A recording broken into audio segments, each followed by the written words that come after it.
Do you need to share your calendar with others just to make it a bit easier to arrange things? Let me show you how. Hi, I'm Michelle, a computer trainer, sharing tips and tricks on your everyday software just to make your life that little bit easier. Here I am in my Google Calendar, and we're going over to the left hand side to My Calendars and choose the one that you want to let other people access. Hover over it to see the three dots, and as you can guess, we're going to click in there and choose the second option down, Settings and Sharing. In here we do have a number of different sharing options, but the one that we're specifically looking at is from the left hand side, Share with Specific People. Click on there to scroll down. You can see who's currently got access to it, which will be at the very least you, but we can now add people in. So I want to share it with another account. And don't forget to always check the permission level. What do you want them to see?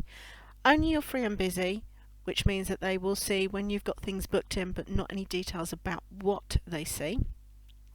All event details, obviously they see absolutely everything. They can make changes to the events.